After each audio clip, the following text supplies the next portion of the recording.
отандық танымал әнші әрі актриса Ақбота Сейітмағамбеттің желіде жариялаған соңғы жазбасы барша оқырмандарын терең ойға түсірді. Өнер иесі кешірімді болу жөнінде жазып, ел арасында өзінің Дәуренмен қайта қосылғаны жайлы болжамдар тудырды. Ақбота Сейітмағамбет Instagram желісіндегі парақшасында жазба жариялаймын деп, елдің қызу талқысына қалды. Көпшіліктің асқан қызығушылық танытуына әнші арудың кешірімділік туралы жазғаны себеп болған. Ұмытыңыздар, Алла разылығы үшін кешіре біліңдер, кешірімді бола біліңдер, деп жазған шоу-бизнес жұлдызы. Ақбота Сейітмағамбеттің бұл жазбасы оның бірқатар оқырманын ойландырып қойған. Олар жаппай өнер иесінің бұрынғы жолдасы Дәурен Айдарқұловпен қайта қосылды деген болжам жасаған.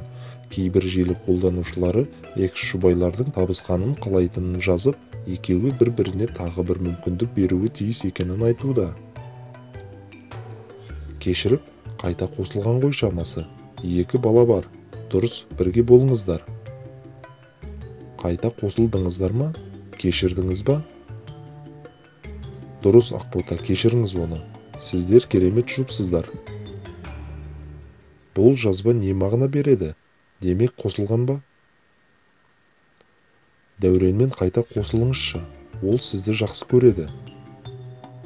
Қайта табыссаңыздар дұрыс болар еді. Махаббаттарыңыз мықты еді, неге бір мүмкіндік беріп көрмеске? Елдің сөзін тыңдамаңыз, өз бақыттарыңыз өз қолдарыңызда, деп жазуда желідегілер.